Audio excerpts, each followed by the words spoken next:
Hi everyone, welcome to another episode of Oobs News.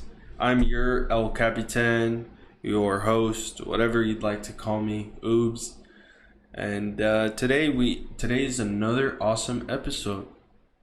Before we get into details about who is coming on and I introduce him or her to y'all, I don't know why I added him or her.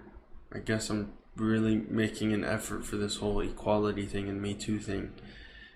Before we get into that, I just want to thank each and every one of y'all for tuning in to this podcast.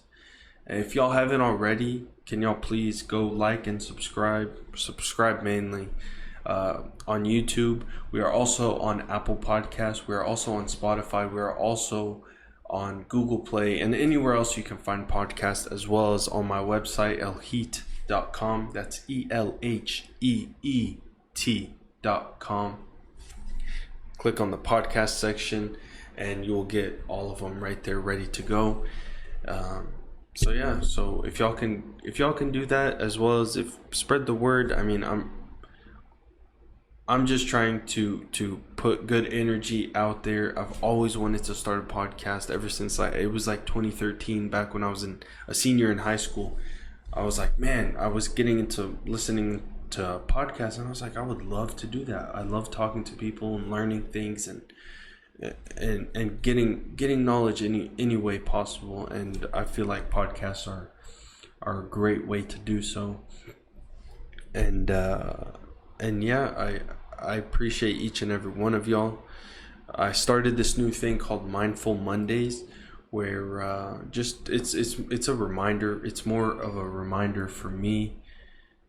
And it's a reminder for me, and if anyone would like to take it and use it, welcome.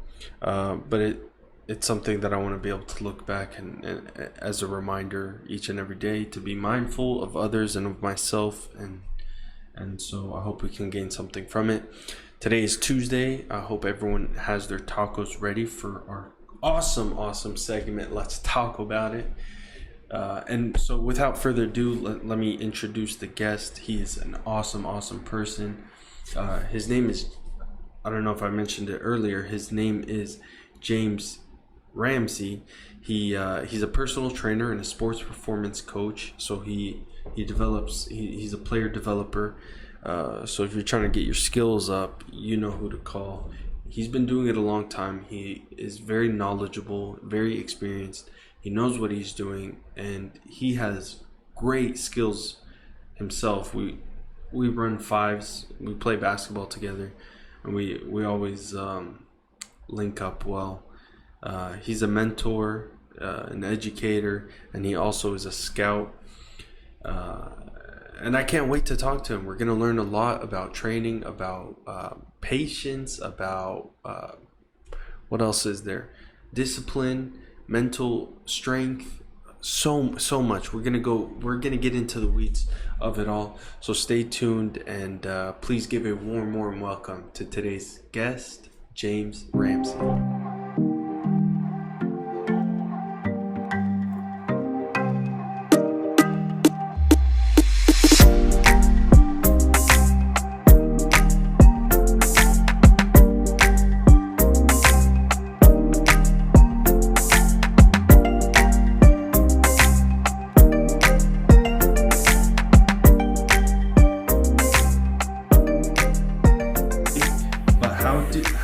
What's your process of figuring out what each player needs to work on?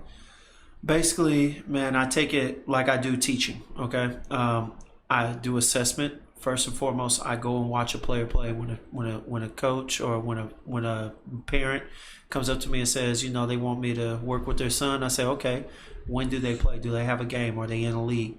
Mm-hmm. I go and I watch them play. I do an assessment of their handles, their confidence, okay. First and foremost, their ball handling, their ability and form of shooting, and then of course of their conditioning and of their defense. Like how are they playing defense? Are they letting guys blow by? Are they trying to stay in front? What are they doing wrong? And I just take notes, watch them through a game, and you know, and I tell them I was there to watch them, and then I come, and when they come to practice, I go out there and I touch on it, you know. Yeah. If it's ball handling, we do heavy ball handling drills, you know. If it's shooting, then we do heavy shooting drills. I work on footwork, you know. If they're sloppy or if they're all over the place, you know. So I just try and touch on them. Do you keep notes of all this, or is this all in your head? No. Sometimes it's in my head for kids I see on the regular, and with most kids, I literally take a pen and paper and I end up typing it up on my computer. So I got computer notes of a lot of the players that I've trained over years, how they've grown, where they're at, 2019, 2018, 2017. Yeah. My personal assessment of their abilities. Yeah, that's probably like takes a lot of strain and stress out of keeping up with everyone. It's just keeping tabs, so you can just go back. Okay, he started like this. Now he's definitely he's improving. He still needs to work on this. So you can always like go back to these notes to track everything. And it allows me to keep them humble too, because then when I'm giving them praise or whatnot, and I do pat them on the back, it's in a sense of them understanding where they've gone or where they've come from. You know, that way they you know, because some kids will hear you say they've done good, but they never know how much they've changed. You know, kind of like when people start lifting weights, some people have that mentality that no matter how much bigger they've gotten, when they look in the mirror, they still see themselves like 20 pounds less. Yes. You know, and so my thing is that I try and tell them, in respect to where they came from, you know, however long ago it was. Like you see Rayon and you tell him, man, he's got big, you know, and you know, he's gotten better. Does he know that? But when I talk to him, I tell him, look, you still got work to do. You know, you have increased this, you have increased that. And Lord knows over the 5 years that we've been working, you've gotten much better. And, you know, but you know, the overall goal is here and this is where you are. You know, we're trying to reach this. You were here. This is where you are. We still got this much to go, you know, according to what your goal for yourself is. So do you ask them what their goal is, or do you give them these goals? Like, this is what at the end of the day, when they reach a certain age, I ask them what their goal is. So basically what I ask a kid is at the end of their freshman year in high school, what is your goal? If their goal is just to be the best player they can be for as long as they're hooping, I treat it like so. If their goal is to get a scholarship and play at the next level, I treat them and train them like so. You know what I mean? I train them equally as much as they're willing to take, but I'm going to push those who tell me they want to go to the next level. I push them a little harder. Absolutely. And sometimes I push them in the right direction. Sometimes several of them, I didn't even coach them their junior and senior year. I sent them to another program with a coach that I could trust. A couple of my kids I've trained have played circuit, you know, some of them different circuits. And, you know, it's just kind of like that. Absolutely. So, you know, I just try and direct them and help them out any way that I can. Sometimes they need a better trainer. I never stand in their way. You know what I mean? Because, like, my thing is... A better trainer or just a different... like a... Really a different trainer. Yeah. Me, I'm going to work on your basic core functions as a basketball player. That's really what it comes down to me. I'm not a two-ball trainer. I do it at times, some of the drills just to get the reps, get them used to using their left hand equally as their right or vice versa and stuff like that. But I don't do no offense, because he's a great trainer. Tyler Ralph does a lot of drills that I myself wouldn't do because I like to start them from scratch and make sure that their foundation is strong. He gets a lot of players that already have a strong foundation. So what he does for a lot of his players, it's challenging for them and it works for them. Yeah. But a lot of my players look at that on YouTube and they want those drills, but you're not equipped to handle those drills. You don't need to be dribbling two balls and you can't use your left. Or you're left-handed and you dribbling two balls and you can't use your right. What's the point? That is true. I think ultimately it needs to start with the basics and the fundamentals. There you go. Yeah, kids pick up the ball these days. They see Steph Curry, and they're like, "I want to do all that fancy stuff." But I work on their form. I work on the fact that they're doing the right things, knowing how to gather the ball into a shot, gather the ball into different moves, making sure that they're dribbling with their fingertips, working on their footwork. We do outdoor, we've done outdoor stuff, heels and stuff like that. Awesome. Little sand workouts. So, I try and give the overall basic training, train them like as close as I can to what a college coach would do, in a sense. Awesome. I'm not a one-on-one move trainer. You know what I'm saying? I'm not going to train you to play one versus one. Yeah, that's not me. We were doing the opposite of that, of the ISO ball today. Earlier. Oh, yeah. We were passing way too much. Overly. Overpassing little scoops, and then we would lose the ball. Man. We were passing way too much. Man. That was frustrating. It was. Couldn't get a win. But the one thing that we did do, defense. Yes. We were shutting Big Boy down. Every time he drove in, I was popping out to help because you know me, I like a little contact, I like a little contact. And he was doing a little bit too much of the contact. Too much to the point that they lose? Eventually. Yeah. But for him, he wasn't producing. They beat us. Yeah, but he wasn't doing he wasn't doing good. I was guarding him, so he was much bigger than me, so he could have easily taken advantage. But instead, he was trying to be fancy, and show extra aggression. Didn't we trap him a couple of times and we got a few steals off of him? Yeah. So no, keep it simple. That is the message. Keep it simple. Work on fundamentals. So, what are some of the outcomes of your hard labor? Just really and truly, outcomes. I've had some kids that have gotten scholarships in basketball. I've had some kids that have gotten educational scholarships, because right now I'm doing it by myself. I focus more on the relationship with the kids. So if you ask some of the kids, I take on the full role of not just coach, but mentor too. Like Rayon, O'Day, I've taught them in class. I've tutored them at times, helped them figure out their homework, talk to them about expectations from their parents and school and whatnot. And it's just an all around coach. I take it as a basketball coach and a life coach. If they come to me unique. For some, but if they come to me, I try and make them feel like family. If they come to me for any type of advice, any type of help, I try and make sure that I'm able to help them in one way or another. You see that trainers around are very one-dimensional. Like, they know the game, but then they can't help you outside of the game, which it's almost as important outside of the game, your life outside of the game, than it is inside the game, because the outside life affects it. True. The life inside. But a lot of them also, they are, I won't say, they're not one dimensional, but but that's their job. Yeah. So when you look at your Tyler Relfs or your Gats and these different pro trainers, their job is to work you on skill. Mm-hmm. See, that's my hobby. It's a part-time love that I do. That's why I pick a few kids and I work with them and I focus on getting them better, because it's their source of income. My main source of income is teaching.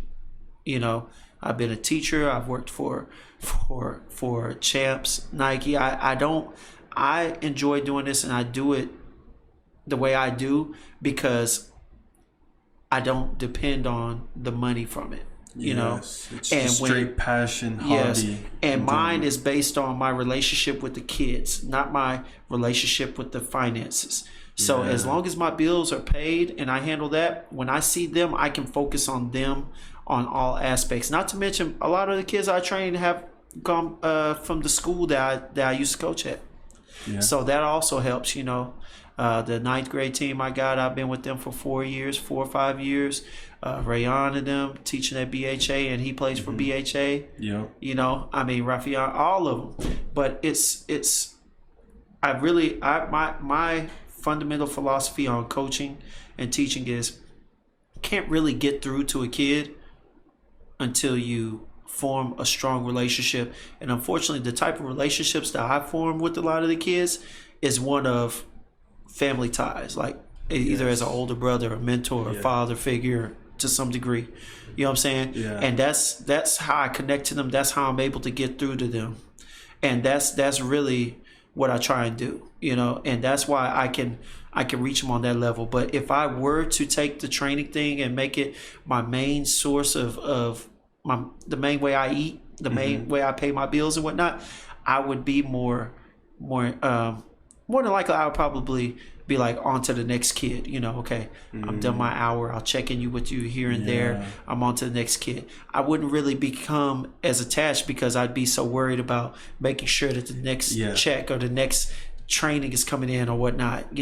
If beforehand that was what you set in stone, that this is why you're going to do this is for the money, then that would happen. But I feel like I really believe in this natural formation of like your hobby turning into your job. Right. And if you just keep doing what you enjoy to do, the money will follow. Right. And like I said, I mean, some of the trainers still come close, like Tim Martin, Tyler Ralph. They have relationships with their kids, but they have a lot of kids that they train, and they don't always have it with everybody. Me, I like to grab a certain group so that I can really be around them, you know what I mean? Yeah. And make sure that I'm checking up on them, making sure their grades are straight, their family's straight, everything. How's your brothers and sisters doing? How's your mom, your dad, whoever? Yeah, that's important. And I'm trying to think back when I was in basketball and all that stuff, or soccer even. Yeah. Depending on the coach, it was like if you didn't have a coach that you had a relationship with, it was like you were very distant. So there was that miscommunication between the two. It wasn't that you couldn't like rely on them because you didn't feel comfortable around them because you didn't have that connection. You only came up to them for practices and games. Yeah. Outside of that, if you saw them out in broad daylight at IHOP or something, you'd be like, you wave or hey coach, it'd just be kind of like that. But I try and make sure that any relationship that I have with any of my kids, even when I'm teaching, I go to IHOP with my mom on Sundays for just lunch or brunch. Yeah. And, I bump into BHA kids everywhere I go. And, they come up, they give me a hug, say hello, introduce me to their parents and whatnot, And it's a different feeling, It's not just a teacher, they don't just wave at me and say, hey, they come over and make sure they shake my hand, introduce themselves. That's awesome. It's I like the bonds that I form in my training and in what I do. Awesome. So what's you said the most important area that you train is definitely the fundamentals. The fundamentals, just your basic skill work and conditioning, cardio, and footwork. Okay, so what if you could give a regimen for one to work out to be good at basketball on their own? What would you suggest for them? The one thing that I'll put it like this. Let me start here. The one thing that's most important that a lot of people that don't focus on. You got 7 days in a week.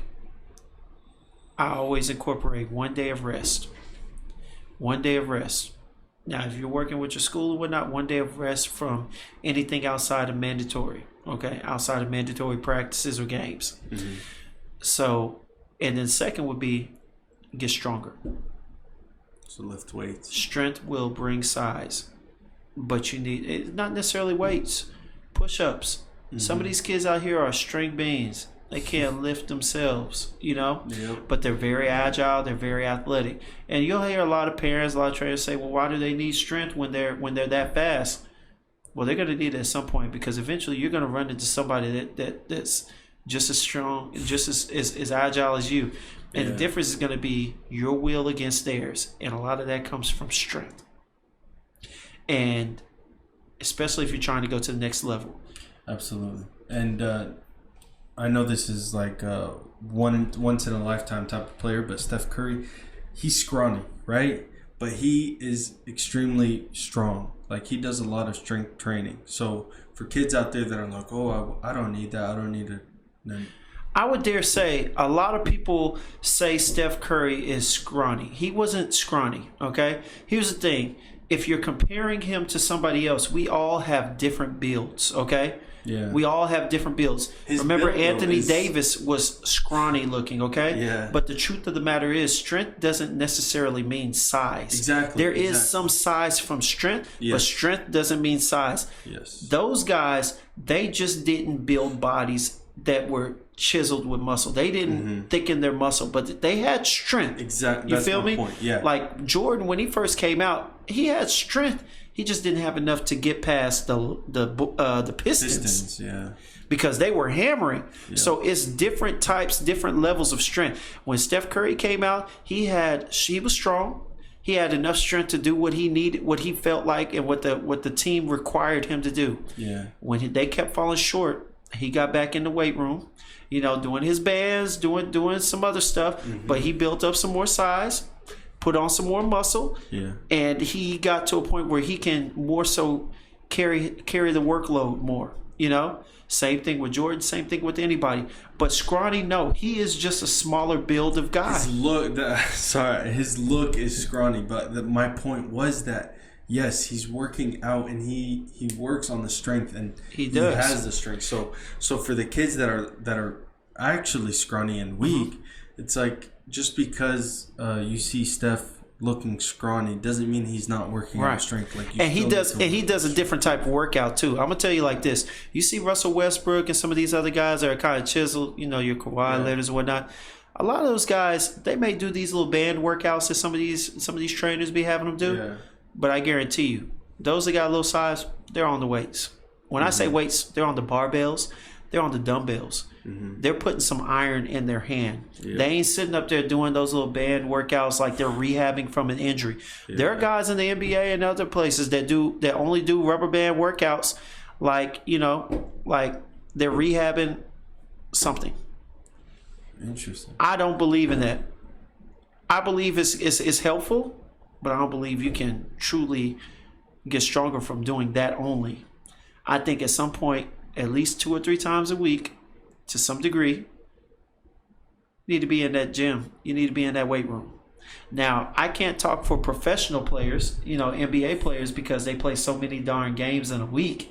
Sometimes 3 or more. Sometimes I've seen. The off season. So they can't. Stuff, right. So That's what I was going to say. But in the off season, they need to be on that iron. Yeah. I think so. When I used to look up like Kobe Bryant's workout, Gilbert Arenas' workout, Kobe, it was one workout that he had. Kobe was doing 3 sets of 15. I have to find it. I printed it out. 3 sets of 15 of 225 on the bench press. So you thinking Kobe Bryant, he ain't jacked, you know what I'm saying? He ain't bodybuilder. But my man was doing 3 sets of 15 at 225 on the bench. Not to mention like 185 and whatnot on incline. Like these workouts for weights were ridiculous. Squatting. Now they didn't squat like bodybuilders. They didn't go all the way down. But still, to put 275 or 315 for a basketball player, especially a long, lanky one, that's some mass. And doing 3 sets of 10 or more, that's strength for a basketball player. Did you say that was in season or off season?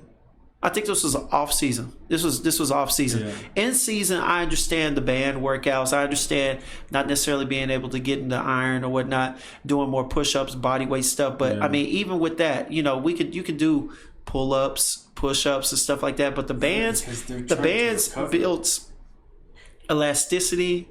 It builds and what is it? It works your fast twitch muscles, which are all needed. Yeah. So I see the relevance in it. But I don't see where you can completely rely on it. You know what I'm saying? Yes. For the full season or for an off season for sure. So that's it, man. But yeah, I say conditioning, hit the weights. And initially, I'm going to tell you like this. I don't think everybody needs to pay hundreds of dollars for a trainer. Sometimes I don't even think people need to pay for a trainer. But I think they need to pay for somebody to analyze them. I think everybody at the beginning or the end of every season, they need to go to somebody, a coach, whoever, and they need to say, Coach, what would you grade my handles, my shooting? How would you grade me? And go from there. And every time you do a season, whether it's PSA, AAU, school, whatever, the Rise, one of the rec leagues, you need to do an assessment of how did you do during that season. Were your handles, did you show, yes, did your handles strengthen, or did you show strength in your handles? Did you show that you strengthened your shot? Was your conditioning better? You know, how was your defensive play? You know, I think everybody, you don't necessarily have to have a trainer, but you need somebody to do an assessment, because we as individuals, we will lie to ourselves over and over again. There was a statement that they used to say, none are as blind as those who choose not to see. And that's how people are when they rate themselves. Wow. You can get a guy out there that has missed 7 layups, but he hits 2 in a game, and he swear he was going off. God. Right? Yeah. Right? I was terrible today, and I will say that to the world. I was trash. But we're realists, all right? We're realists. And we are the people that we're hard on ourselves. Yeah. We're very few. There are a lot of people that see what they want, remember what they want. I was like that. Definitely. And when they're young, they do it all the time. Oh, yeah. my God. Hey, Coach, did you see that? Did you see that 3 I knocked out? I saw those 4 that you airballed. That's what I can tell. I saw those 4 that you airballed. I forgot about it. Did you forget about it? Yeah. Don't come over here asking me about that 1 shot you made. Ask me about them 5 you missed. Right. Yeah, I used to be like that, but now it's almost to the point. It's like I'm getting obsessed with, like, when I mess up. I get really obsessed, and I self-analyze what I'm doing, whether it's in basketball or life in general. Yeah. Bro, let's talk basketball. It's like if I miss something, I'm like, what? Okay, what did I do today? Why my feet? Why I was cramping? Like, why was I cramping? How can I improve that? Bro, here's the deal. At the end of the day, man, I've learned this, all right? Because I come down on myself too. But here's the thing. 2 things I say. I'm not a professional, and I'm only human. Yeah. And we all fall short at some point. This could be my game. This could be my day. You know what I'm saying? That could have been that shot that I airballed. I was bound to airball one. There it is.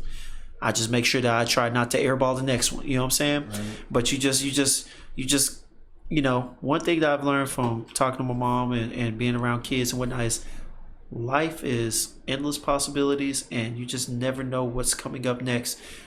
There's going to be plenty of ditches, plenty of holes that you're going to run into. Playing sports especially, you're going to have plenty of off games. The question isn't whether or not you had a bad game. The question is whether you're going to make the same mistakes the next day. That's the thing. Nobody shoots 100% in the NBA for a season. Nobody. So there's a whole lot of bricks being shot. A whole lot of missed layups. LeBron missed a couple of them. Oh, yeah. Oh, you know what? Until Shaq and the Fool, everybody thought people just always made layups.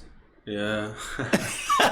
Think about it. Until Shaq to the Fool came on, you couldn't tell people that people were missing layups. You know what I'm saying? Seriously. There was no recording of it. You know, whatever happened that night, what happened that night. Now, shoot, you smoke a layup, especially in the NBA and college, boy. You on Sports Center the next day. Oh yeah. Top not 100. You know what I'm saying? Not 10. Yeah. Real quick. Yeah. Let's just tell everyone for today's segment of Let's Talk About It, we are having some delicious tacos from none other than Torchy's Tacos. You know it. They're so good. We already had one. I had the Trailer Park, which that one you're going to really like. All right. And I had the Baja Shrimp. Yeah. It went hard. It was good, man. It was good. So let's talk about it. So you were saying the music that you listen to. Oh, man. Well, again, keep in mind, I'm 37 years old, so I've been listening to quite a bit of music, you know? And I'll put it like this, man. Honestly, what I grew up at a young age. My mom only allowed me to listen to like K104 radio rap. Yeah. And a lot of old because school. it would cut out the cussing. Yeah. You know what I'm saying? But I grew up in Dallas. You know, around all my friends played the cuss words. But Mr. Pookie, when I was around Mr. her, Pookie? oh yeah, met the man. You did? Yeah, met him and Mr. Lucci. The Wow. Rippler. Yeah. But you gotta understand, they used to come to Garland all the time when I was in high school. Really? Real talk. They're out from Richardson, right? Like Lake Ardelia. Highlands area, yeah. North Dallas, Richardson, Yeah. You know, they claim North Dallas, but I think they really were from like Richardson area. So I met them, man, and I got Mr. Pookie, you know, signed a CD. I was a fan. Then I realized this dude had just graduated. I like you know what I'm his saying? music. He was a local dude. You know what I'm saying? He was cool. I could like his music, right? Oh yeah. I jam out to it. Yeah, definitely. I'd be insulted if you didn't, because I grew up on that. But I mean, at a young age, like up until about middle school, all I listened to was soft rock, radio rap, and classic R&B oldies. All right, honestly, That's like nice. my mom had me listening to Rod Stewart, Michael Bolton.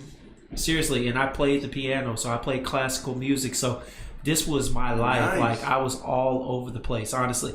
And then of course your Earth, Wind and Fire, the R&B, you know, Keith Sweat, Gerald Levert, that type of stuff. So at a young age, that's where I was. I didn't actually buy my first rap CD until I was in 8th grade, man. And here's the funny thing: for those who may not know, this is how old it is. I bought 3 CDs at once. The first 3 CDs were Original Gangsters, the soundtrack. All right. Yes. By who? Original Gangsters. Oh, okay. It was a movie. The soundtrack. All right. Then I had the Fugees. The first Fuji. Lauryn Hill. If I hear it, I probably will. Yeah, you'll know. So, and then the third one was my favorite, Goody Mob. Shout out to CeeLo Green, my favorite rapper / singer, man. Love this dude, man. He could do no wrong. Even when he went to Danger Mouse. Oh man. When he did that production with Danger Mouse, I forgot the name of their group that they formed, but they were worldwide. They were at the top of the charts for months. Around the world. Gnarls Barkley, that's what they were called. Gnarls Barkley. You remember that song? Funny. You say I'm crazy. Yeah, that's what that's from. That was Gnarls Barkley, bro. That's CeeLo Green and Danger Mouse. Yeah. Dang. Yeah, you hear there's CeeLo Green came out like it was like another wave of him not too long ago, a few years ago. Oh yeah. And people were like, "Oh, CeeLo Green." And I say, but F you. Yeah, but he's been there for. He's been out there for a while. He's been doing rapping the damn for a thing, long time. Okay, everybody remembers. See, there was a song on dig Soul in, man. Food. Dig into those tacos. Oh, man. Bear with me. You know, I'm leaving here to go eat. Yeah, and I just got that text like, I got that text saying I'm ordering the appetizer. I'm like, oh man, so I'm gonna try and hold off. Look, you know what? Honestly, I really want to try this trailer park though. How was it? Delicious. It's chicken. Was it good?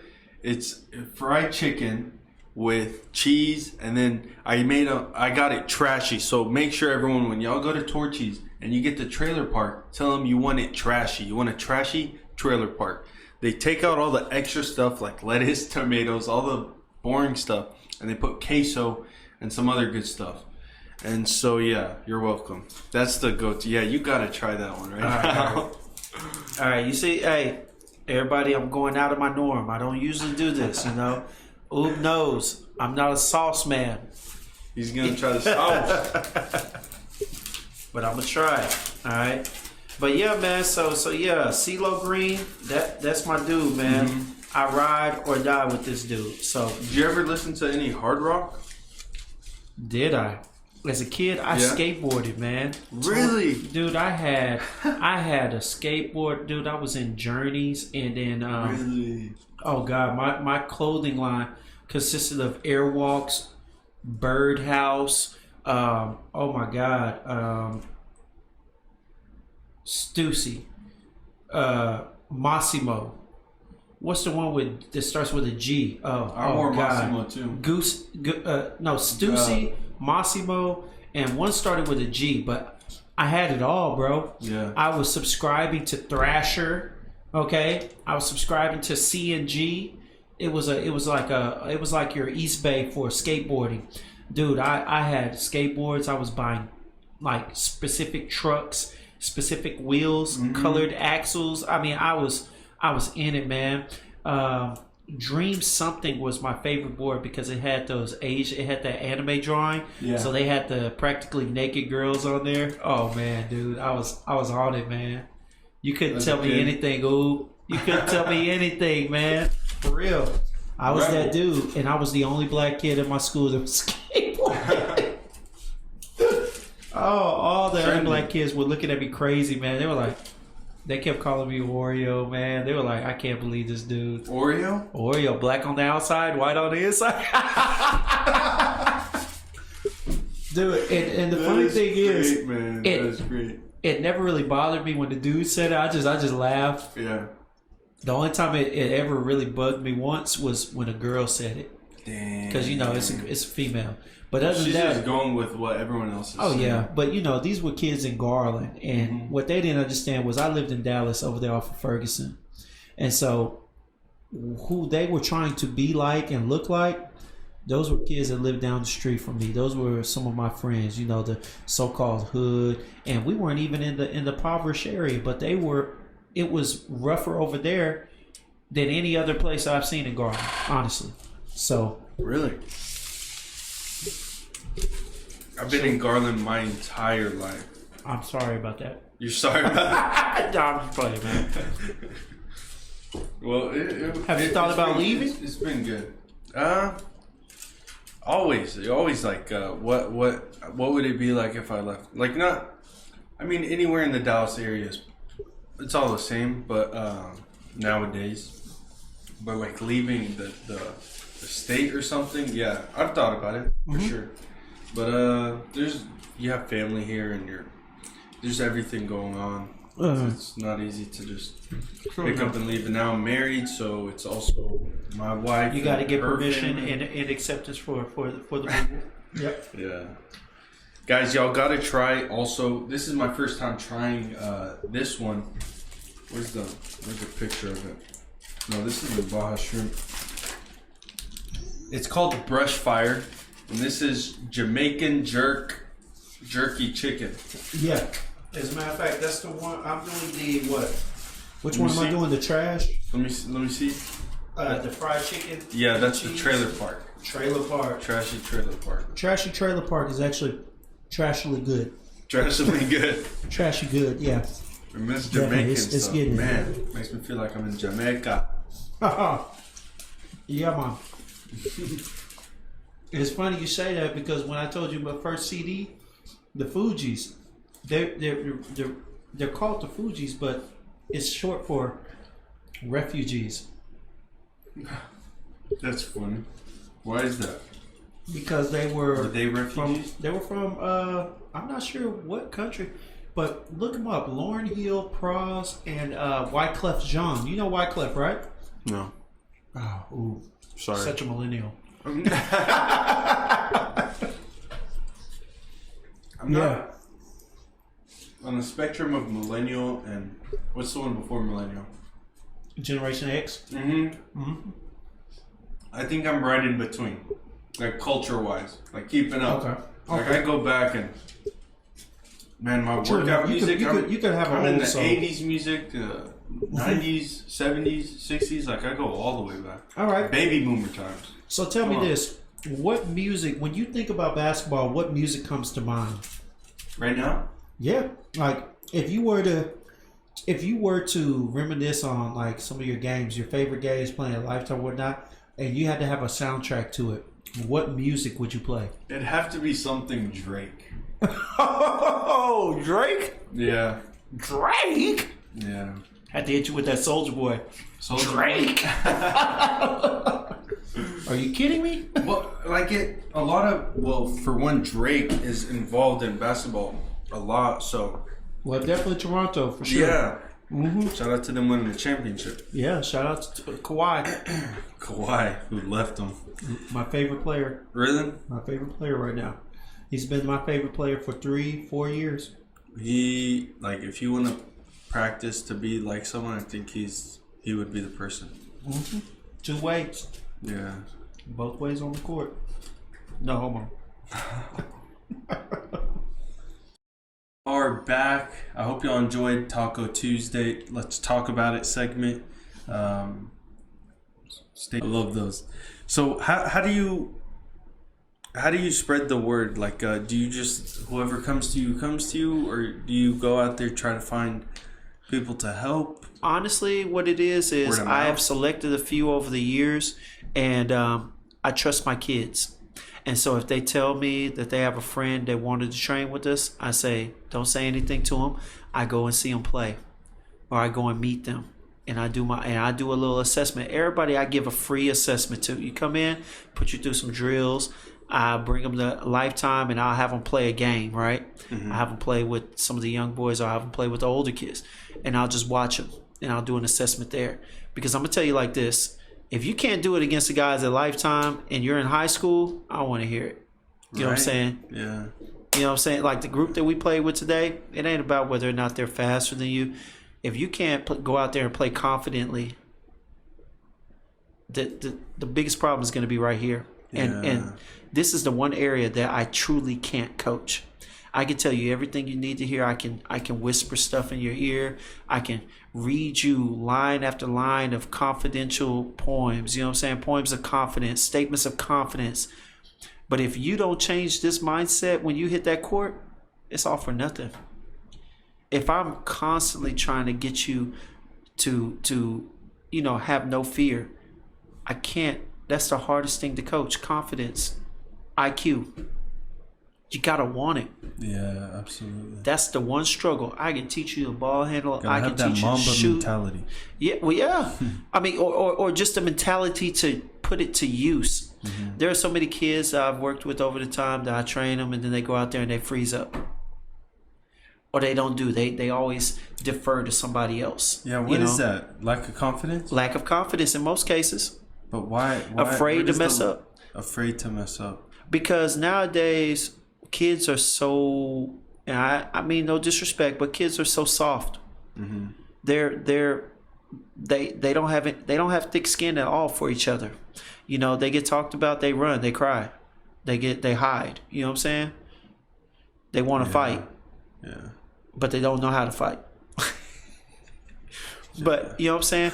I remember I grew up in Dallas. When I was born in Dallas and I was growing up in Dallas, we didn't talk about each other. We had jokes and whatnot, but we didn't score.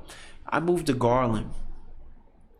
And my first day at Garland, I ran into some friends, and all they did was talk about each other. I'm talking about, I guess some people, one generation might call it dirty dozens. We call it firing them up, scoring, talking about each other, all that stuff. This is what they did. Mm-hmm. When one of the kids started talking about me, I got mad because, I'm not used to this, but I didn't get mad out of embarrassment. I got mad because it's like, I'm not used to somebody talking about me so heavily, and I have nothing else to say. And they explained to me, oh, this is just what we do. After that day, I go home and I learn how to score back, talk about something else. He talk about my shirt, I talk about his shirt. He talk about my shoes, I talk about his hair. You know what I'm saying? Yeah. We scoring until the other person can't score back, But back then, even with some of my other friends, we were just thicker natured. Absolutely. We were less defensive. Mm-hmm. Yeah, absolutely, man. Yes. So anytime a kid plays at Lifetime, in the past you would see people just take it easy on them. Mm-hmm. I feel like you take it. Be rough with them. Like, don't let it. Show them how it is. Did you see the little mini Mo? What's his name? Mohammed, I forget his last name. But anyway, he runs with Yazan and them. Little dude. He's got to be a freshman this year. Yeah. And he was up there playing, him and Jad. Yes. They both played for Beam. Yeah. And hey, they were in there. I'm like, I'm gonna let them shoot. If he got the balls to shoot, then let him shoot. Yeah. I want him to hit a shot. That's my little dude. Show me. Yeah. He missed a shot, he stopped shooting. I'm not gonna do that. But you come in this paint, I'm swinging for the heels. I'm trying to throw that ball out the park, out the gym. Yes. Yeah. I'm not taking. You want to hit a shot? By all means, because I've been seeing you shoot them bricks and them air balls. Absolutely. Man, basketball's such a fun sport, and gosh. So where are you going from here? Man, to be honest with you, just finishing up these courses, trying to finish up, taking a few at Collin, trying to finish up at Commerce, and I'm going to go back into the I went there. Oh, that's where you went? Yeah, graduated from there. Oh man. Oh yeah. Hey, already.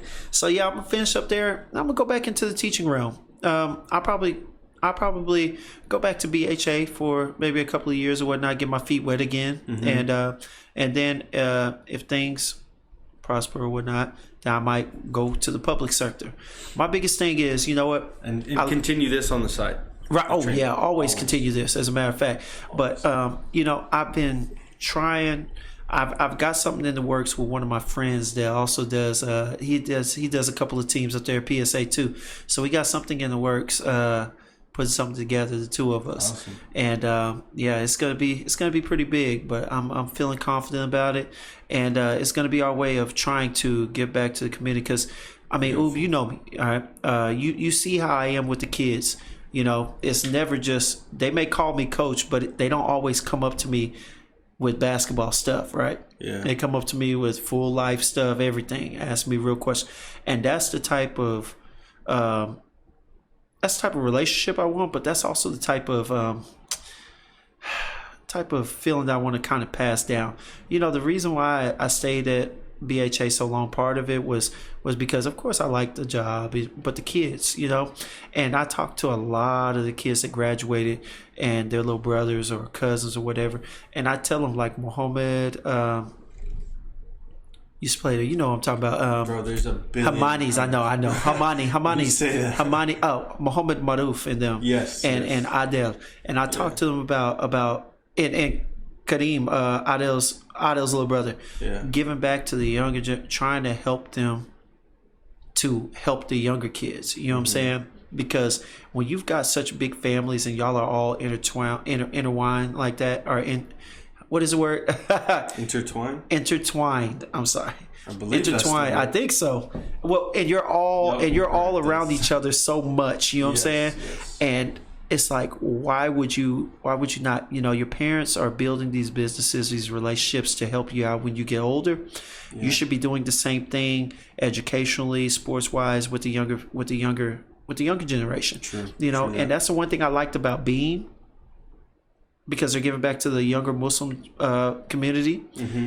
And that was the only thing I wanted to do with BWA, you know, to teach them how to teach the newer generation. All my kids that went to college and played right now, at some point they came back and introduced themselves to Yazan and the ninth graders, and even helped me coach a few games. I asked them to give back, you know, just talk to them, even if it's just a playful relationship. Just come back and, you know, help me help them, you know. And learn how to give back, because when you make it in whatever field, it may not even be basketball, but when you make it in whatever journey in life takes, you know, whatever journey you take in life, I want you to be able to look back, and if someone's reaching out for help, I want you to not just take their hand, but be able to help them when you take their hand and help them out, you know. And that's what I'm trying to pass down, you know, through what I do. That's beautiful, man. Can you give any? So that's what you're doing. You can't. That's my goal. Awesome. That is awesome. One thing that we did when the high school team was practicing, they would bring me and our guys. Exactly, you, Erko, and them. Yeah. Now, I thought it was helpful the first couple of times until Erko and Mohammed started making it a rivalry thing, and things got chippy real quick into the scrimmages. I thought it was great at first, but then it was like part of it. That was, because Radwan, and then me and Kareem Nashakati. Oh yeah. Oh God, that I think dude. he quit because of me. Look. I have a lot of.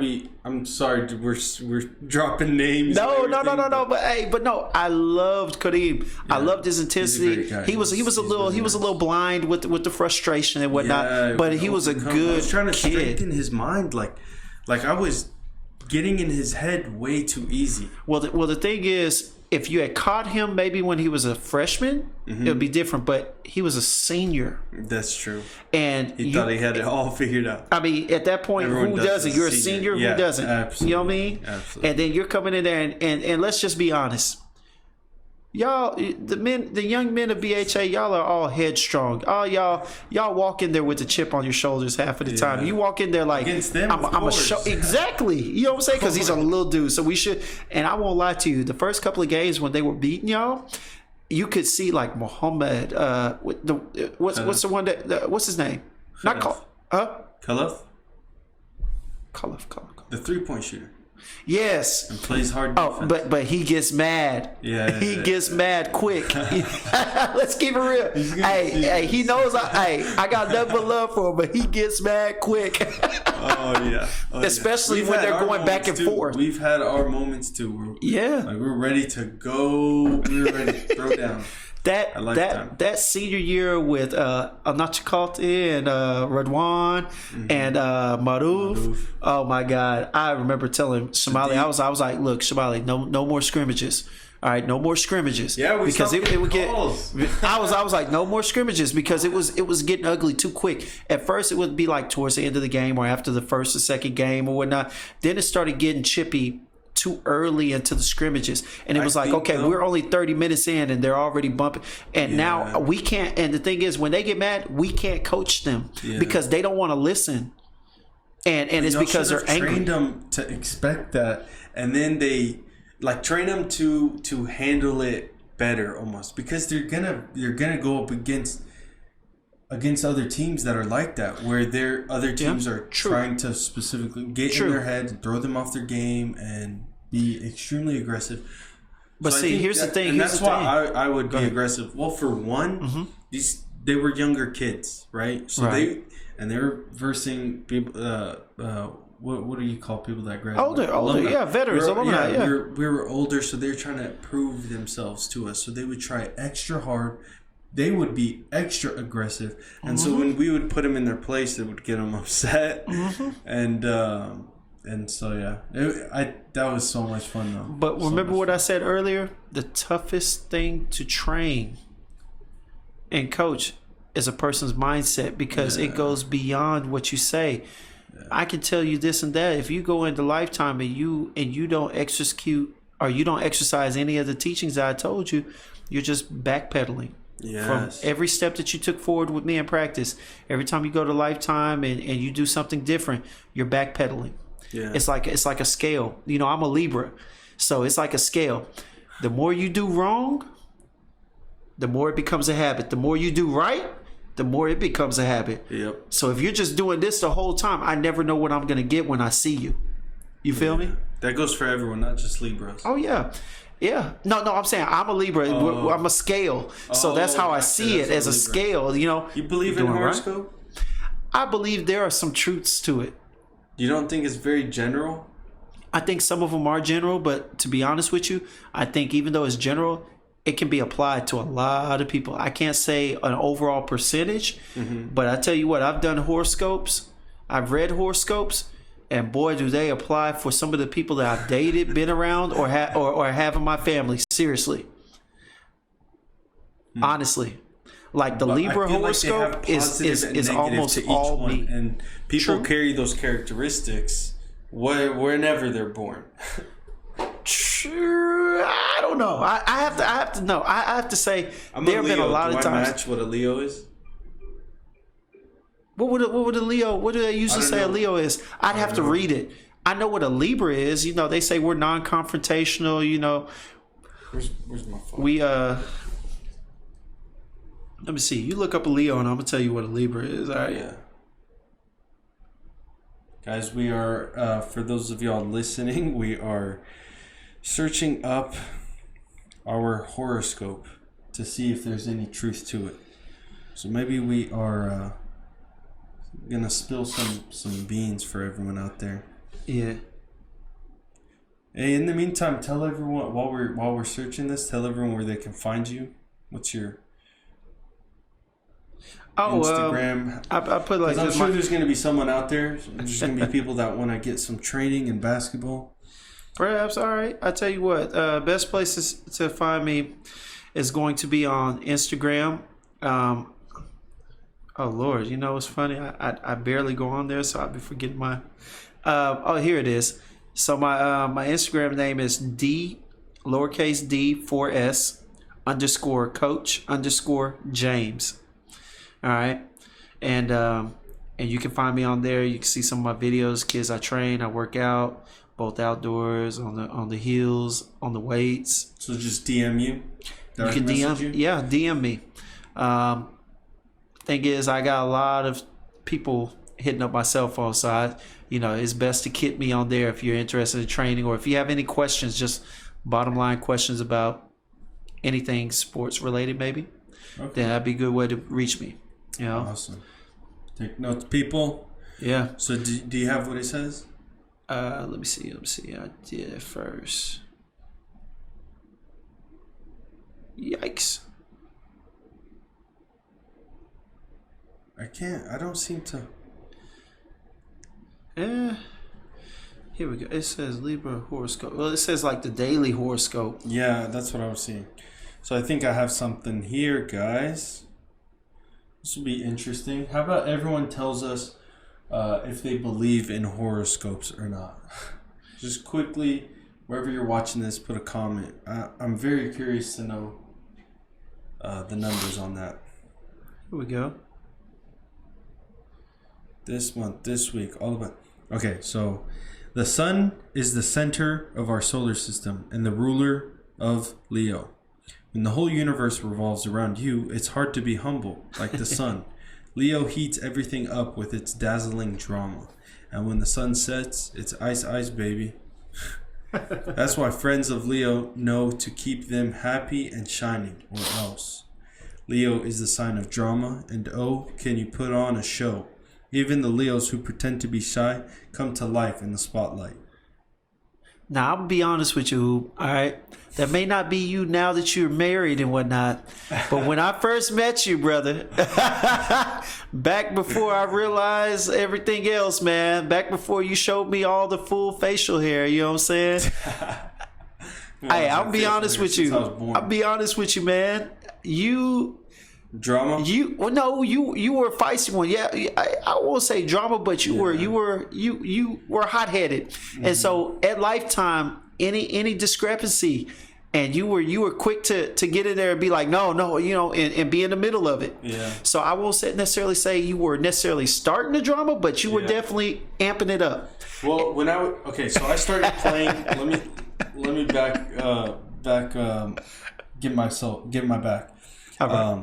So back when I started at Lifetime, I was 14, 15, and I would try to play fives. Uh-huh. And at the beginning, it wasn't allowed. Like, they would not let a little guy like me play. And I was probably 150 pounds, which I obviously thought I was capable to play. And finally, when I would get the chances, it's like I would be pushed around like crazy. And so I kind of fell into that. Okay. Into that position of being pushed around as a kid and having to be tough and just say no. I called the foul. Yeah. Like, give me the damn ball. And when you're the kid, everyone's like, no, you don't get that call. Man, we ain't giving him none. But yeah, no, I will admit that I get heated. Yeah. And nowadays it's more. I try not to get heated, but when there's like you see someone lying about a call or something, it's like they say that I'm lying. I'm like, there's more to life than lying in a basketball game. I'm not gonna lie. That heat from the sun. If I barely touched it and no one knows, I'll say no. That hit me last, and everyone's like, "Wait, what? You sure?" Yes. Like this. The heat from the sun, the temperature rises pretty quickly. My last name is El Heat. But yeah, okay. Let me read you this one. All right. Okay. This one's a little link, but I'm gonna tell you this. All right. So Libra is the sign of the judge. He subjects prospective mates to a lengthy evaluation before committing. During his weighing and measuring process, he'll examine whether he's settling. Oh, well, this is related to relationship. Here, let me say this, all right? A Libra man craves peace, and if you're better at making war than love, you'll only delay his evaluation process. If your demands, temper, or unexamined emotions tip the scale too far, he'll wisely draw back. Wait, these are all relationship tips, man. I'm not trying to find this. I'm just trying to see about. Look, I'll put it like this. For Libras, it's almost spot on for me. I'll be honest with you. It truly is almost spot on. I mean, like, say for instance, it'll say even what I read, like, that's very general. It is. But when you hear the generality in the Libra as opposed to the generality in the Leo or the Pisces, it's general, but it's fitting. See, the thing is, you can say that it's a generalization, but we're talking about an entire group of people, so it has to be general. Yeah. You know what I'm saying? It has to be an overall general. And that's why it works, and that's why people believe in it. Yes. And for the most part, what I see in my groups of people, it's true. I mean, okay, here we go. Here's one. Here it says, all right. It says Libras. Oh, God. Come on now. Libras are born between September 23rd, October 22nd, all right? Now, it says they're best known for their love of balance, not in the way of somersaulting on a beam or walking a tightrope, but in keeping everything in their realm on a fair, harmonious, and even keel. All right? They cannot stand chaos. All right? Mess or dickery. They are idealistic perfectionists, and they invest most of their energy in keeping their environment and lives lovely, tidy, and orderly.